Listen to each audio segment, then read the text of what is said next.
Are you doing a statement or no? No. Okay, cool. Nate talked about the response from practice being a little bit different from the loss at Kansas to the loss at Cincinnati. How did you go about structuring that to get the response you wanted from your team? I just think more than anything, like what wins games is fundamentals, and fundamentals are guard the basketball, block out, get back in transition, don't turn the ball over, go to the offensive glass. I mean, all the things that are the tenets of winning. So I think for us, putting a tremendous focus on those things is important. You know, oftentimes what happens is when things go well, I think there can be times where your players look at it and say, well, we're winning, that means everything is good. And to me, I think from a coaching standpoint, you look at it and say, you need to keep improving, especially in those areas of fundamentals throughout the course of the season. If you do that, the outcomes take care of themselves. So I think, you know, again, when you start 16-0 and you are getting everybody's best shot, there is a little bit an era of like, oh man, we don't want to lose, as opposed to we have a chip on our shoulder, right? We're coming out being the hunter instead of being the hunted. And so we've got to get that mentality, but it really comes down to fundamentals. I mean, we've got a great group, and when we play to those fundamentals and execute in those ways, we're going to play well. When we play well, a lot of nice things will go our way. From an offensive perspective, what have you seen from your team at the free throw line over the last couple of weeks where you guys have maybe struggled or not been to the standard that you would like them to be at? Yeah, I mean, look, obviously you want to go to the free throw line and make the free throws, right? So if the question is it important to make free throws, especially on the road?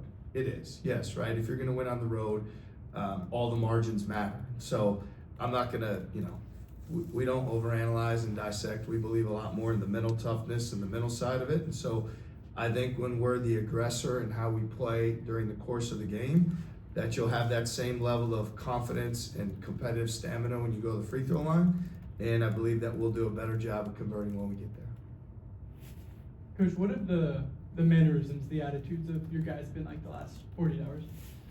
Yeah, I think we've been good. I mean, I think there's, you know, you got to have a gut check. You got to come out and you've got to play with an edge. You got to play almost like you're ticked off and you've got something to prove again. When we played and when we were playing with something to prove, we played really well. So I think that's possession by possession. That's practice by practice. It's game by game. And so I think at all times, like you only get so many opportunities in this. And so, you know, all of a sudden things are going well and now we're already past the midpoint of the season. And so, you know, you've got less opportunities in front of you. This tremendous sense of urgency you have with every one of those is so important. And I think our guys have shown in the things that we've done in film and in practice that they have a sense of urgency and an understanding of how important it is to get back to, you know, really playing to those fundamentals and the things that have made us successful.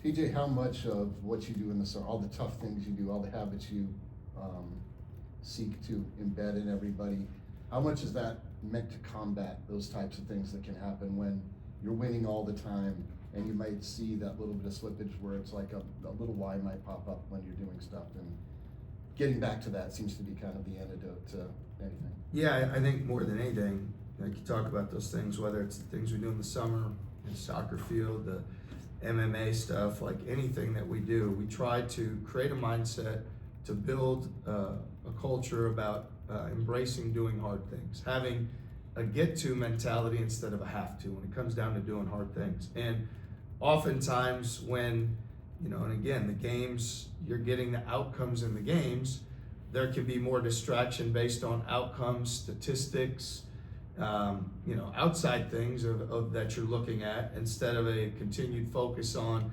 do hard things, you know, really demand that you continue to do the hard things. So it can be a distraction. And I can't say for certain if that's happened a little bit or not. I can also say when you go on the road in the Big 12, you know, you're going to be up against some challenges, and especially when you have a number next to you that says this is what you're ranked and this is what you've accomplished, you give that other team even an added form of motivation. And so I just think it's keep our focus on what we can control. We can control being great at doing hard things. If we're great at doing hard things in the games and for each other, then those outcomes tend to take care of themselves over time, whatever they may be. And look, there's going to be a time we play great in Big 12 play and we lose. It's just what's going to happen. There's great coaches, there's great programs, there's great teams. the size, the length, the physicality, it is different in the Big 12 than it is in non-conference play. And so you got to fight to really do all those things to play well. And then that doesn't guarantee or an act of victory. It means you give yourself a chance. And that's what we got to do every night, is give ourselves a chance. And what do you see in UCF, a team that not only played Arizona really tough at home, but has gone on the road and won in league play? Yeah, no, it's Coach Dawkins' best team without a doubt. I mean, he's done a great job putting their roster together. Their point guard play, I mean, with folks, he's been phenomenal. I mean, he's been really a catalyst for them and made so many great plays. He's scoring it well. He's making everybody better out there.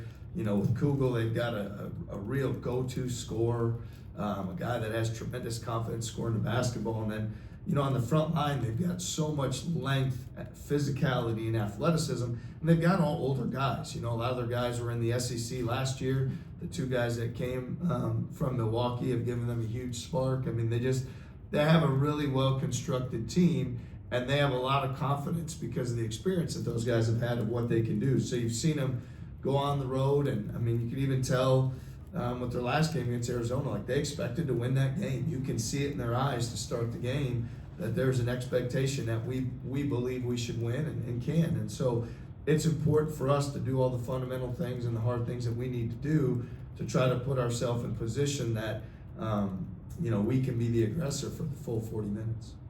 The performances of the last two games, in terms of quality, consistency, did they feel spontaneous, or had you guys felt or seen slippage in the first three games, or even going back to the end of the non-conference? Yeah, I would say if you look at, as we've gotten into league play, certainly, and you just went like, all right, West Virginia, they came out and played physical defensively. We were kind of on our heels, and we were fortunate to be at Hilton, and then in the second half, kind of find our stride and go from there. And then you could look at the same with Baylor. You could look at the same with Oklahoma State. There's a physicality to the game. We didn't handle it or respond to it as well right away. Figure it out after half, get our footing, all those things. And so then what happens is you put yourself in that position in Fog Allen Fieldhouse, and now you got a massive deficit to overcome that. Good luck with that. And then that same thing, again, we should have been, in a better position at half in our last game. I mean, there's opportunities we left on the table that we should have been in a better position, whether it's foul shots, whether it's other things, like we should have been in a better position than we were. And then it's a whole different mental effect if you go into the half and you're tied or you're up. I loved how we came out against Cincinnati because, there's been a lot of talk about slow starts, and we started the game with a stop, and that's what we need to focus on, right? And so I think there's certainly you're trying to say, okay, this is what's been happening. Now we have to change the course of that. When you continue to win, and there's a little bit where you can tell it could be better, it's natural for your players to be like, all right, coach, come on, man. Like, we're winning the games. Like, it is the Big 12. We're 3-0. Like, I know you're all fired up about this. And so we don't coach our guys on, hey, do it this way or else, or this is what's coming. We drive them and we build their confidence. And so I think when, you can feel regardless of what the outcome was going to be at Fog Allen or what it was going to be in Cincinnati, I think our guys recognize that now, okay, these things, sprinting back in transition has to be better, or guarding the basketball with ball pressure to turn people over. Because if you want to look at all the analytics to it, you'd say, well, what's not happening? We're not scoring points off turnovers the last two games. What has this program been great at this year and years before? Scoring points off turnovers. So that's not, really deep analytics to figure out how do you do that. Pressure the ball, have more intensity, play harder. Big part of that is get your defense set in transition, and then that will happen. And so I think that's on one end, and then finishing plays on the glass, certainly. Keeping your opponents off second chance points, because I think for us, that's something that, again, if you look at the offensive numbers, you'd say when the offense is good, what happens? We were scoring 23 points a game in transition in non-league play. In league play, what's happening? We're scoring 13. All right, so clear, we got to pressure the ball more. Now you can look at second chance in the rebounding battle and do the same thing and say, okay, non-league, how many points are we scoring on the offensive boards? Now how many? And then it just goes from there. And I think, the great offensive teams, if that's what we aspire to be, because there's a time our offense was very elite.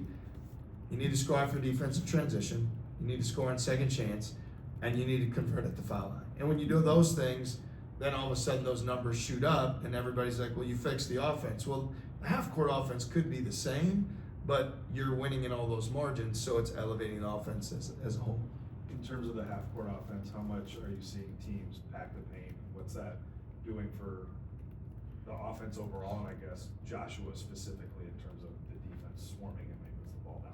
Yeah, I think we're talking a lot about like competitive stamina, right? Which is in the possession understanding that there was a time where we were able to score off our defense or maybe do one thing, get the ball in the paint and make the right play or make the right shot. A few things happen as you have numbers over time, and your opponents look at that and say, okay, we're going to take this play away and make you make that play. And so it's clear that there's two things I think specifically pertaining to Joshua. We've been at our best when he's been a high assist guy, right? He can count on in these games that people are going to bring second and third defenders, whether it's on the drive or at the rim. So that puts him in position where, he's an extremely intelligent young man, and he watches a ton of film, and he's a great decision maker. So it's going to put him in spots where, for passing and making plays for his teammates. And I know he trusts those guys, but he's going to put his trust there. And then I think there's also the part of the screening and getting lost in the game, so it's not so blatantly obvious. That's where you can find him on the top of the floor, dribbling with his right hand downhill.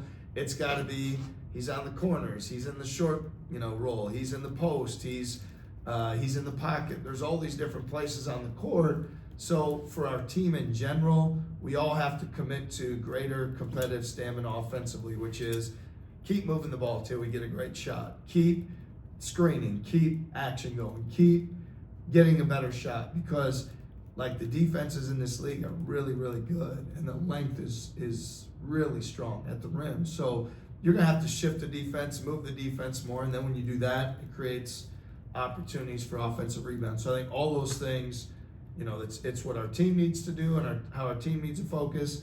And then I think individually, how do we all do that? Because I think it's pretty clear what we've seen from 5 league games, what we're going to be playing against defensively. It's going to be try to keep Joshua out of the paint at the rim, best you can, try to take away Milan's threes. The more everybody can be involved and trust everybody, and everybody feels good about their offense, the better we'll play. With the lower generation of turnovers in the last 2 games, was it just a matter of those 2 opponents wisening up, or did you feel like there was an execution and communication aspect that was lacking? I think both teams have, multiple guys that can initiate offense, right? So like both teams have 3 guys minimum that can initiate offense, which then, we got to have ball pressure at every spot, right? So some teams may have 1, and Killian's pretty good at guarding that one guy, right? And doing a great job with that. So I think part of it is the personnel of the opponents. How many guys do they have that can dribble, pass, shoot, make plays? But I think it really comes down to more, we can't control that, but we do control the level of pressure and fight and compete and desire that we put into that. And the last 2 games, certainly against Kansas, we played on our heels, credit to them, for sure, first and foremost, but we shouldn't be back on our heels. And then last game, I'd say, there were some moments that we competed, and there were some moments that we were back on our heels. So I think we're trending towards getting back to doing what we need to do, but we need to make the immediate behavioral change and say, we're a program that's going to pressure the ball. We're going to make it really hard for you to get in the paint. We're going to, create turnovers, live ball turnovers, and score off of our defense, and that will be the biggest thing that will help put us back in position to be successful. Nate mentioned that he felt today's practice was a return to form in terms of competitiveness, and he also mentioned that the team felt better after a meeting with you yesterday. Could you share with us what your message was, or what brought you to call that meeting together? Yeah, I don't know if it was as much a meeting as our normal film breakdown, but in our normal film breakdown, we're very direct in these areas, the things that we have slippage in, and that we have to understand where we can change how things are going based on the fundamentals and doing the things that we need to do. So I think it was, when you watch it, and you see it over a couple games, it becomes apparent, like, yep, this is what's happening, we need to change. And so I think that was a good thing yesterday. I think with practice, like, I'm not a big believer in, like, hey, you lose, so you practice for 5 hours, and you win, you just do walkthroughs. We're pretty consistent with how we do things. But I also think when your players have a sense of urgency and the guys come out and our leaders set the tone like they've done at practice, like Taman and J-Jeff have, when they set the tone of this is what it's going to be, and this is how hard we're going to play, and this is how we're going to share the ball, and this is how we're going to compete, then that gives a clear picture of the other guys to follow suit. So I think in many cases, coaches' kids say this is, how we're going to go about doing things. And I think every coach would say, well, when the players are more vocal, when it's more player-led, when the examples are by your best players, then everything tends to fall more in line. And I think it's more of a credit to Jay Jeff and it's more of a credit to Taman, how they came out and practiced. And I'll just say, like, Nate Heisey had a really good day too, because he's got a chip on his shoulder. He's got an edge. He's got a toughness. So a lot of guys stepped up. And we need to continue to play with that edge, that chip on the shoulder, like we have something to prove. Coach, how do you balance that having something to prove in Big 12 play while also trying to give your guys confidence by reminding them what they did in the non-conference and not letting that outweigh that? Yeah, I mean, the one thing I'll say is, like, it's great what we did in the non-league. It's awesome. Like, we're proud of it. It happened. We had some really good wins. But the Big 12 is a different animal. Right? It is a different animal. And so confidence has to come from doing the hard things against the really big, physical, athletic, tough, well-coached teams, and then do it on the road as well. It's not a discredit to any of the teams we played in non-league. There's just a different level of physicality in this conference. And so we can talk about, like, unicorns and rainbows and candy canes and all that type of stuff. It is a backyard brawl in the Big 12. It is a physical, hand-to-hand combat league. We train and we practice that way to be successful in that environment, but we know what it is. So it is different than the non-conference play, and we need to embrace that physicality. We need to be excited about that. To me, you build confidence through doing hard things over and over and over and over and over. You don't build confidence by trying to speak it into existence, right? You do it through your actions and through your hard work. So we'll continue to work hard. We'll continue to put the time in. We have 2 months left of the regular season, and we have an opportunity every time we hit the practice floor to focus on those fundamentals, to compete like crazy and get better, and that's what we're going to focus on doing. Thanks, everyone. Thanks, guys. Thank you.